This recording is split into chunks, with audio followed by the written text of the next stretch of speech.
오늘은 레위기 24장 1절에서 23절까지 말씀 보겠습니다.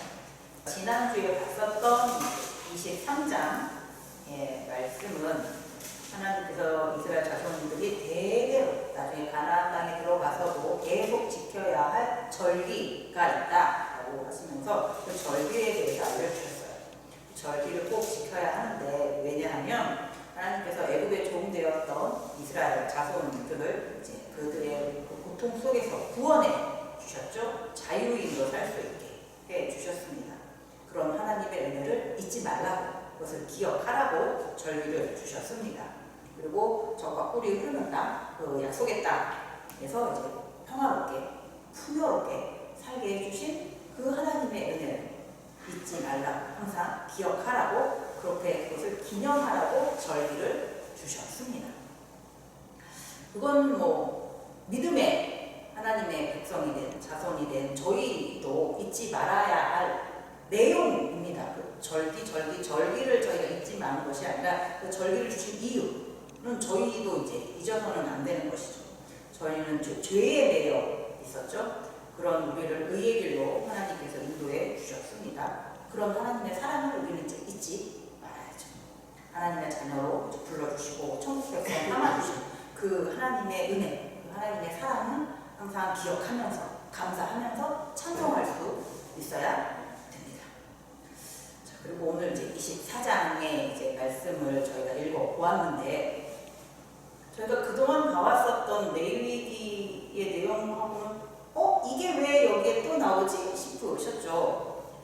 등잔불 내용이 나오고, 진설하는 그 떡이 나오고, 그리고 또 갑자기 눈에는 눈으로 이에는 이로 또 이 말씀이 나오고, 앞에 그동안 봤었던 레위기 말씀하고 조금은 좀 거리감이 느껴지는 그런 부분인 것 같은데, 레위기의 큰 주제는 하나님은 거룩하신 분이시다. 당신은 거룩하시니까 당신의 자녀들인 너희 이스라엘 자손도 거룩해야지 된다.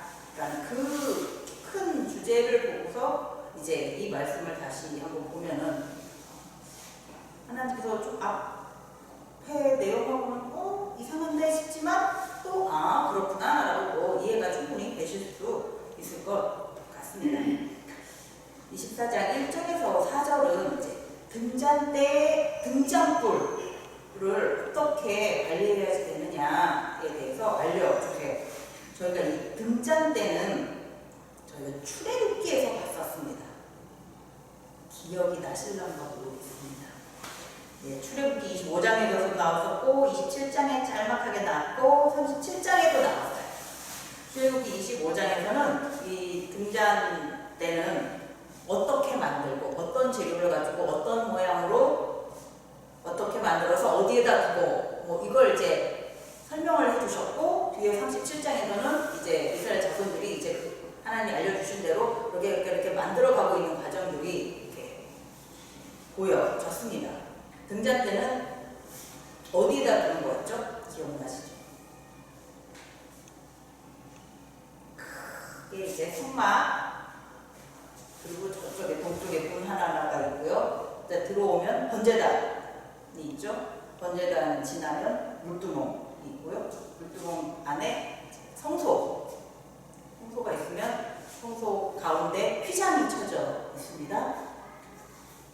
거기 보면 이제 이 성소에서 보면 들어와서 오른쪽은 떡을 증설해 놓는 상이 있고, 왼쪽에 등잔대가 있어요. 여기. 그리고 이 앞에는 분향단이 있고, 휘장이 쳐져 있고, 그 안에 이제 언약궤가, 그 언약궤 위에 속죄소가 이렇게 덮여져 있습니다. 등잔대는 이쯤에 있어요. 여기를 성소라고 생각을 하면 이쪽에 있습니다. 등잔대는 순금으로 만들라고 하셨어요. 등잔대에 같이 사용되는 무슨 접시 같은 거, 집게 같은 거, 그런 것들도 다 순금으로 만들라고 하셨고, 등잔대는 되게 예쁘게 이렇게 쭉 큰 기둥 같은 거에 이제 살구꽃 모양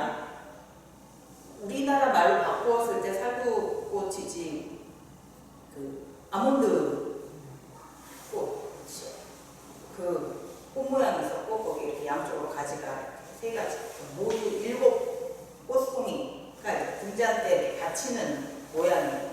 그 안에 이제 등잔 잔을 이렇게 올려놓고 거기에 기름 넣고 신지 넣고 불을 피는 거죠. 이 등잔대가 있습니다. 그리고 이 등잔대 이제 등잔불을 켜요. 그러면 기름이 필요하겠죠? 이 기름은 감남을 찧어서 낸 순결한 기름으로 하라고. 감남유. 요즘 저희가 쓰는 말은 올리브유. 올리브유만 사용하라고 하세요.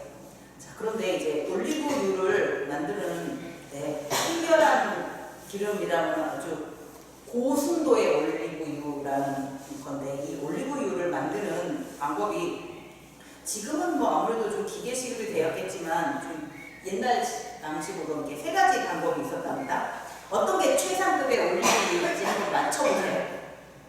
올리브 열맹이를 이렇게 땄어요. 잘 익은 녀석들을 따가지고 빻았습니다. 바구니에 이렇게 담아놓고 기름이 천천히 흘러나오게 하는 방법 하나. 올리브유를 막 빻았어요. 그리고 나무를 이렇게 쭉 눌렀어요. 아주 무거운 나무를 쭉 눌러가지고 이제 기름을 받아내는 방법. 3번째, 올리브유로 알갱이가 있는데 막 갈아가지고 돌 아래 넣어가지고 짓눌러가지고 기름을 짰어요. 이렇게 3가지 방법이 있습니다.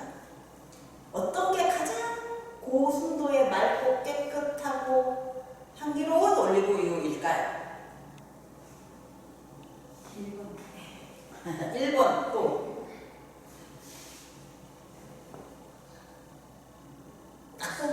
역시 살림하시는 분들이라서 1번이 최상급. 그 최상급 올리브유만 가지고 이제 등잔불에 기름으로 사용하라고 하시는 거예요. 그 빻아가지고 나무에 눌러서 짠 것까지는 이거는 소재에 만약에 기름 이렇게 필요한 것이 있으면 거기 사용은 해도 된다고 합니다. 하지만 막 갈아가지고 돌에 눌러가지고 하는 건 이건 좀 약간 뿌옇게 될 수 있잖아요. 그거는 사용할 수 없는, 성소에서는 사용할 수 없는 그런 올리브유. 여기서 말하는 순결한 올리브유는 고순도에 아주 맑고 투명하고 향기로운 그 최상급의 올리브유만을 사용하라고 이제 알려주십니다. 그 올리브유를 이제 등잔불로 사용을 하는데 항상 밝혀두라고 하세요.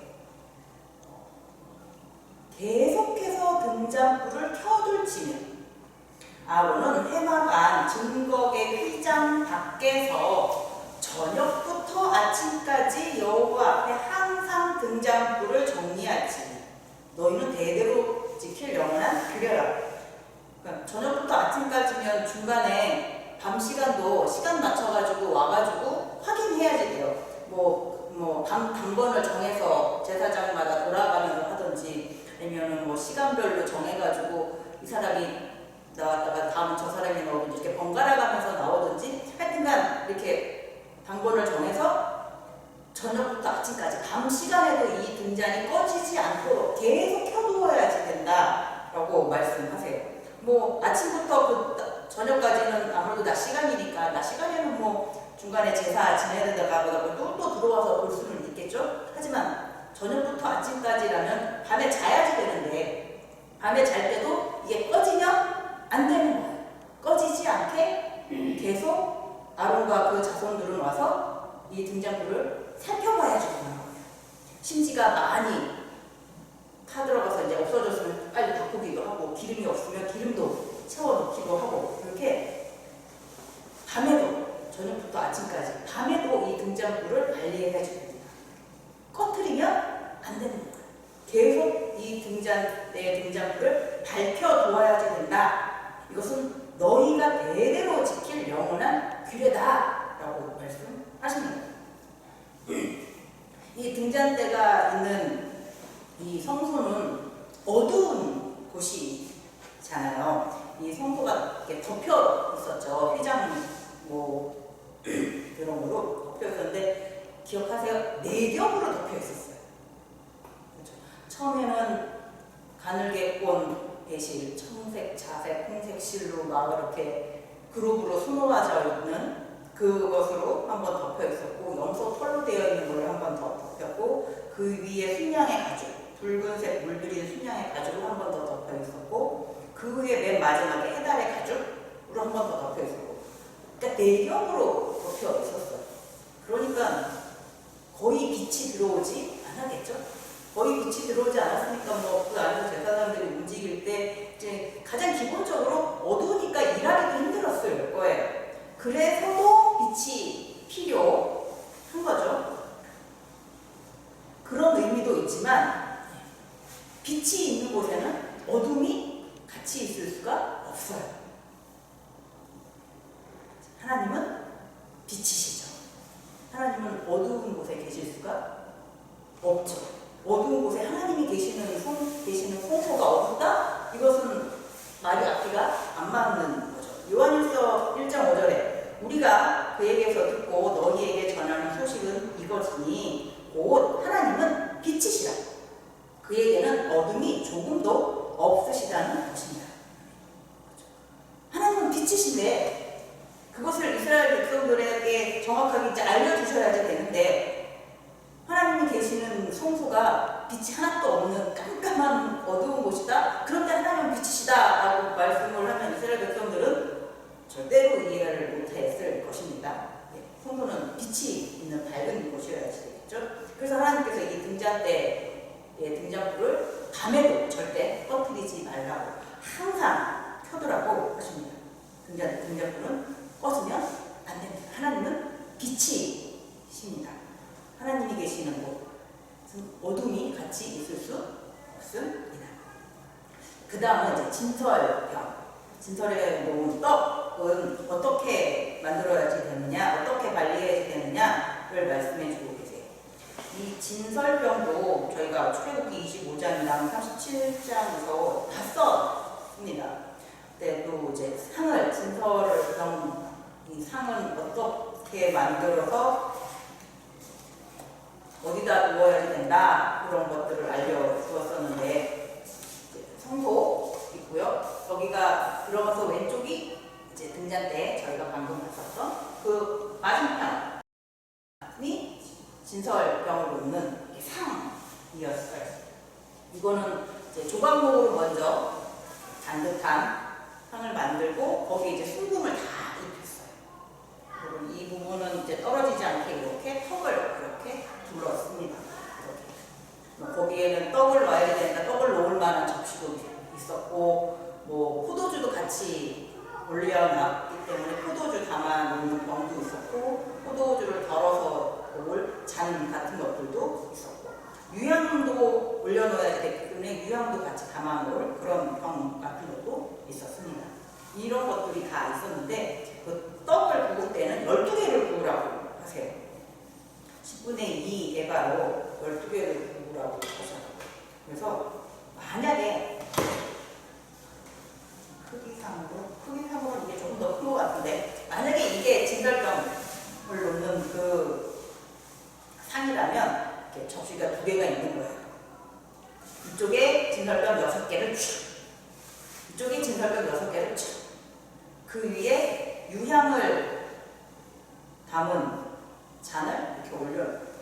그래서 이 향기가 이렇게 알겠죠? 이렇게 해서 이걸 하나님께 드리는 거예요. 화제로. 하나님은 이 유향에서 나는 이 향기를 맡으시는 거죠. 그러면서 이 12개의 진설병을 다 하나님께서 받으시는 거죠. 그리고 이것은 안식일마다 이렇게 진설병을 12개를 항상 놓으라고 하시는 거예요. 안식일마다. 그러니까 일주일에 그래도 한 번인 거예요. 그렇죠? 안식일마다 진설병을 놓으라고 하십니다. 그리고 이는 이스라엘 자손을 위한 것이요 영원한 언약이니라. 그리고 이 떡은 아론과 그의 자손에게 돌리고 그들은 그것을 거룩한 곳에서 먹을지니 이는 여호와의 화제 중 그들에게 돌리는 것으로 지극히 거룩함이니라. 이는 영원한 규례이라. 이스라엘 자손을 위한 하나님의 언약이 담겨 있는 것이랍니다. 그러기 위해서 항상 하나님의 언약을 바라보면서 이렇게 진설병을 올려놓아야지 됩니다. 영원히 지켜야지 된다. 영원하신 하나님의 언약이니까 멈추면 안 되죠. 영원히 그렇게 진설해 놓을 수 있어야지 됩니다. 이 하나님과 이스라엘 백성들 사이의 언약은 그때에 이루어졌었습니다. 기억을 하시겠죠? 출애굽기 24장에서 하나님께서 이제 이스라엘 백성들을 시내산에서 만나셨죠. 시내산에서 구름으로, 천둥으로, 번개로, 나팔 소리로, 진동으로 하나님께서 이스라엘 백성 전체에게 하나님의 모습을 보여주셨죠. 하나님의 살아계심을 보여주셨죠. 이스라엘 백성들은 두려워서 다 엎드리고 모세한테 가서 듣고 우리한테 나중에 알려달라 그랬죠. 그리고 이제 이스라엘 백성들이 이제 하나님 앞에 나와서 하나님의 말씀을 따르겠습니다. 하나님의 백성으로 살겠습니다. 라고 하나님과 언약을 맺게 되었습니다. 출애굽기 24장 3절에 보면 모세가 와서 여호와의 모든 말씀과 그의 모든 율례를 백성에게 전하매 그들이 한 소리로 응답하여 이르되 여호와께서 말씀하신 모든 것을 우리가 준행하리이다. 하나님께서 말씀하시는 모든 말씀을, 그 명령을, 그 율례를, 그 규례를 우리는 다 따르겠습니다. 하나님의 백성으로 살겠습니다. 그렇게 고백을 합니다. 그래서 그날 하나님 앞에 제단을 쌓았어요. 그리고 12지파를 나타내는 12기둥을 세우고 그리고 번제와 화목제를 드렸습니다. 그 다음에 모세와 아론, 나답과 아비후, 이스라엘 장로 70명은 신의 산에 올라가서 하나님을 만났어요. 출애굽기 24장 11절에 보면 하나님이 이스라엘 자손들의 존귀한 자들에게 손을 대지 아니하시고 죽지 않았습니다. 하나님 가까이 보는데 그들은 하나님을 뵙고 먹고 마셨더라. 그때 12기둥을 세운 것처럼 하나님께서 이스라엘 지파 12지파를 나타내는 진설병을 12개를 준비하라고 하십니다. 이스라엘 지파 12지파를 화제로 하나님께 진설병을 통해서 드려지게 됩니다. 그리고 이 진설병은 다시 제사장들에게 하나님께서 주세요. 진설병 옆에 있는 포도주도 항상 같이 올리니까 그 포도주도 이제 같이 이제 제사장들이 먹게 됩니다.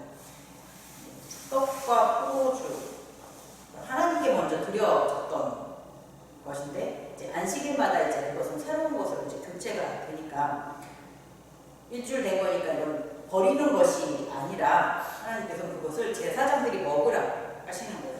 거룩한 곳에서 다른 곳에 나가서 먹는 것이 아니라 성막 안에서 여기에서만 먹어야지 됩니다. 왜냐하면 이것은 하나님께 드려졌던 선물이기 때문에 거룩하게 구별된 것이기 때문에 다른 사람은 먹으면 안 되는 거예요. 하나님께서 구별해서 하나님의 일을 돕는 자들인 제사장들만 먹으라고 하십니다. 떡과 포도주 하나님께서 먹으라고 주셨습니다. 그러면 딱 뭔가가 떠오르시죠? 떡과 포도주 하나님께서 먹으라고 주신 것. 누가복음 22장을 같이 보겠습니다. 누가복음 22장 19절 20절 같이 보겠습니다. 또 떡을 가져 감사기도 하시고 떼어 너희에게 주시며 이르시되 이것은 너희를 위하여 주는 내 몸이라 너희가 이를 향하여 나를 기념하라 하시고 저녁 먹은 때 잔도 그와 같이 하여 이르시되 이 잔은 내 피로 세우는 새 언약이니 곧 너희를 위하여 붓는 것이라. 예수님께서 당신은 떡이고 포도주라고 하셨어요. 그 떡은 우리를 위하여 하나님께 드려진 예수님 당신이시고 그 포도주는 우리를 위하여 십자가에 흘리신 예수님의 피라고 하십니다. 그런데 이것은 곧 언약이다 라고 하세요. 앞에서 저희가 봤었던 그 진설 떡도 그리고 그때 하나님께 드려진 그 포도주도 하나님과 이스라엘 자손들 전에 언약, 영원한 언약의 표시라고 하셨습니다. 우리의 하나님께서 주신 영원한 언약의 표시는 바로 예수님이시죠. 우리에게 떡으로 오시고 우리에게 포도주를 주신 예수님이십니다. 새 언약의 중보자 예수님이십니다. 예수님의 몸과 피가 하나님께 드려짐으로 인해서 우리는 죄사함을 얻게 되었습니다. 하나님의 자녀로 거듭날 수 있게 되었습니다. 죄와 사망에서 구원을 받게 되었습니다. 천국에서 영원히 살 수 있는 그런 은혜를 얻게 되었습니다. 그리고 세상에서는 구할 수 없는 진정한 평안, 안식을 저희가 얻게 되었습니다. 예수님만이 우리를 진정한 안식, 진정한 평안에 거할 수 있게 해 주셨습니다. 그래서 예수님은 안식일의 주이시죠. 그리고 진설병은 안식일마다 먹으라고 하셨습니다. 저희도 항상 우리의 떡으로 오신, 포도주로 오신, 우리의 새 언약의 중보자로 오신 예수님을 항상 잘 모시는 우리 모두가 되기를 바랍니다. 그리고 14장 10절에서부터 23절을 보면은 어떤 죄를 지은 사람을 처벌할 때에 대해서 알려주시는데요. 이런저런 이렇게 예들이 나와 있어요. 이런 경우, 이런 경우, 이런 경우 이렇게 나와 있는데 어떤 사람이 있어요. 아버지는 애국 사람, 어머니는 이스라엘 사람. 아무래도 이스라엘 자손들이 애국에서 살 때 외국 사람들이랑 결혼을 했을 경우가 많겠죠. 아버지가 이스라엘 사람이고 어머니가 애국 사람인 경우도 있었을 것이고, 아버지가 애국 사람이고 어머니가 이스라엘 사람인 경우도 있었을 것이고, 그러니까 혈통적으로 봤을 때는 이 사람은 100% 이스라엘 자손은 아니에요. 반반 거죠. 사람을 반반이라고 그러니까 50% 이스라엘 사람인 거죠. 뭐 저희들이 지금 말하면 이제 다 맞아요. 다문화 가정, 다문화 가정이에요. 이런 경우의 사람이 어떤 잘못을 저질렀어요. 고약한 잘못을 좀 저지르긴 했으니까 11절에 보면 그 이스라엘 여인의 아들이, 아버지는 애국 사람인 그 아들이 여호와의 이름을 모독하며 저주함으로 이런 고약한 죄를 지었습니다. 하나님의 이름을 모독하고 저주했다. 이것은 하나님을 모독하고 하나님을 저주한 거죠. 하나님을 이제 경외하지 않는다라는 거죠. 이런 사람은 당연히 하나님 앞에 큰 징계를 받아야 됩니다. 16절 보면 여호와의 이름을 모독하면 그를 반드시 죽일지 온 회중이 돌로 그를 칠 것입니다. 거류민이든지 본토인이든지 여호와의 이름을 모독하면 그를 죽일지입니다. 하나님은 하나님의 이름을 모독하는 자, 하나님을 저주하는 자는 반드시 죽이라고 하세요. 그 사람이 어떤 사람이든지 다 이스라엘 자손이라도 100% 이스라엘 자손이라도 그가 하나님을 모독하고 그가 하나님을 저주했다면 죽여야 됩니다. 지금 오늘 말씀에 나와 있는 이 50% 이스라엘 사람인 경우에도, 그리고 완전 이방인이지만 이스라엘 백성들과 같이 생활하는 사람들 중에서라 할지라도, 그러니까 거류민이든지 이스라엘 백성들과 같이 살고 있는 이방인이든지 본토인 진짜 이스라엘 백성이든지, 아니면 오늘 말씀에서처럼 반만 이스라엘 백성인 경우의 사람이든지, 누구든지 어느 누구든지 하나님의 이름을 모독하는 자, 저주하는 자, 하나님을 저주하고 하나님을 모독하는 자는 반드시 죽이라, 똑같이 처벌하라 라고 말씀을 하십니다. 그러면서 이어서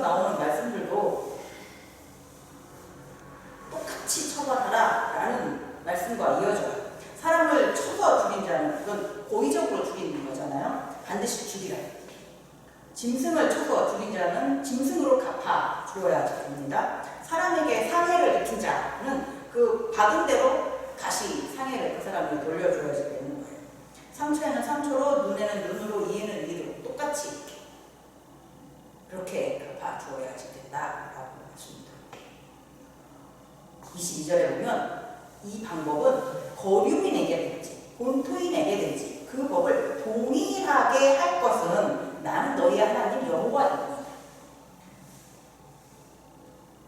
저 사람은 돈 많은 사람이니까, 저 사람은 뭐 지위가 좀 높은 사람이니까, 저 사람은 좀 편의를 봐주고 뭐 이런 것이 아니라, 이 사람은 100% 이스라엘 자손인데 이 사람은 이방인이니까 이 사람한테 좀 더 불리하게, 이스라엘 백성한테는 좀 유리하게, 그렇게가 아니라 똑같이 다 동일하게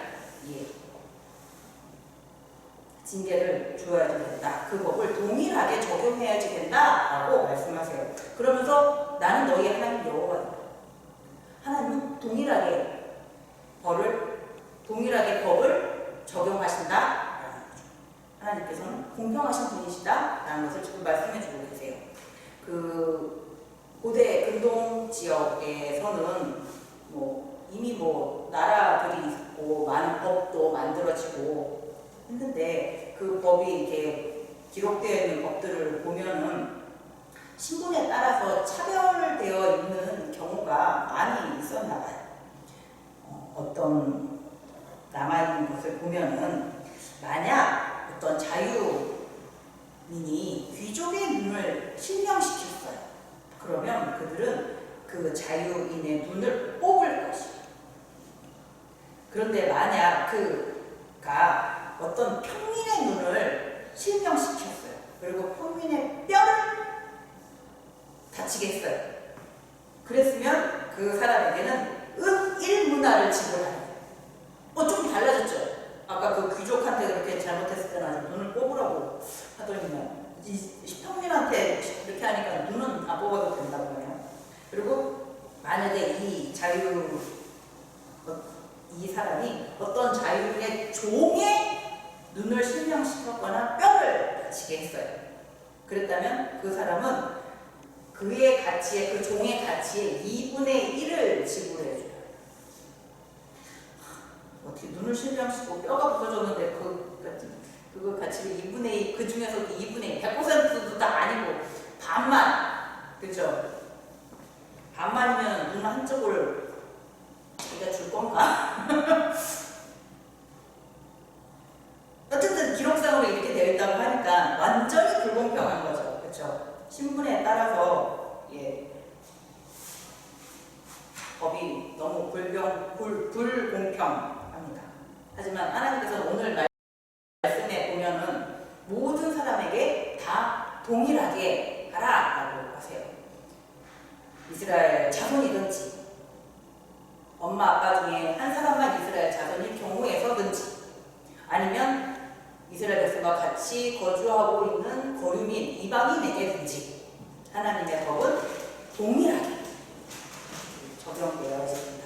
하나님께서 공평하신 분이시다라는 것을 보여주십니다. 하나님은 공평하신 분이십니다. 하나님께서 우리를 죄악에서 구해주셨을 때 우리를 공평하게 바라봐 주셨습니다. 만약에 하나님께서 저 사람의 죄와 저의 죄를 만약에 따져보셨다면 아마 제게 더 크고 무거웠을 것 같아요. 네, 그러면 만약에 그런 걸 따지시면서 하나님께서 우리에게 하나님의 법을 적용하셨다면 저는 아마 구원을 못 받았습니다. 만약에 하나님께서 그 다른 이방 민족들의 법처럼 신분을 따지셨거나 성별을 따지셨거나 아니면 경제력을 따지셨거나 학벌 아니면 나이 경로 우대 아니면 어린이 우대 그런 걸로 만약에 따지셨다면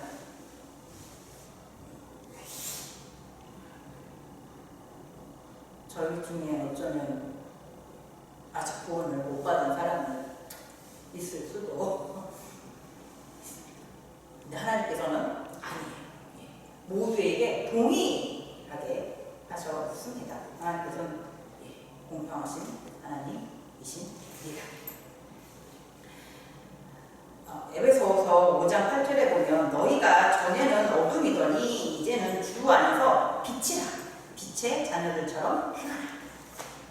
하나님은 애굽의 종으로 고통받고 있었던 그 어둠 속에서 심리적인 어둠 속에서 갇혀 있었던 이스라엘 자손들을 빛 가운데로 데려오셨습니다. 빛이신 하나님 안으로 데려오셨습니다. 자유 평안 안으로 하나님께서 이스라엘 자손들을 인도해 오셨습니다. 그리고 하나님께서는 죄악의 어둠 속에 살고 있었던 우리도 빛 가운데로 불러주셨습니다. 하나님께서 우리를 그렇게 빛 가운데로 불러내 오실 수 있었던 것은 우리의 어떤 상황을 본 것이 아니라 우리의 죄악의 그 크기를 보신 것이 아니라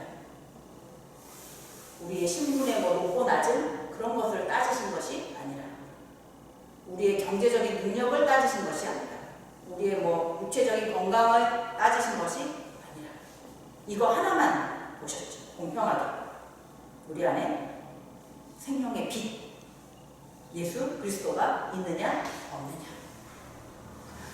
이사야서 9장 2절에 보면 흑암에 행하던 백성이 큰 빛을 보고 사망의 그늘진 땅에 거주하던 자에게 빛이 보다.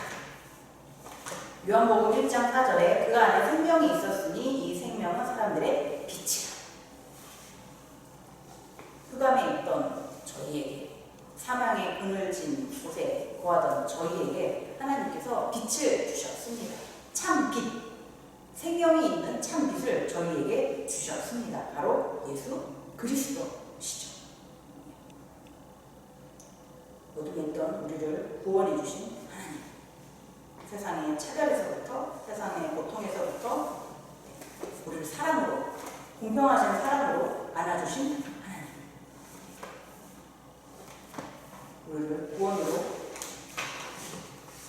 은혜를 더해 주신 하나님 안에 우리가 거하면서 살 수 있게 되었습니다. 그것은 우리 안에 생명의 빛이신 예수 그리스도가 있기 때문이죠. 그래서 우리는 항상 예수 그리스도 안에 거해야 됩니다. 새 언약의 중보자이신 예수 그리스도 안에 항상 있는 우리 모두가 되기를 바랍니다. 그렇게 빛이신 하나님의 은혜 가운데 거하시는 우리 모두가 되기를 바랍니다. 공평하신 하나님의 은혜를 항상 누리시는 우리 모두가 되기를 바랍니다. 기도하겠습니다.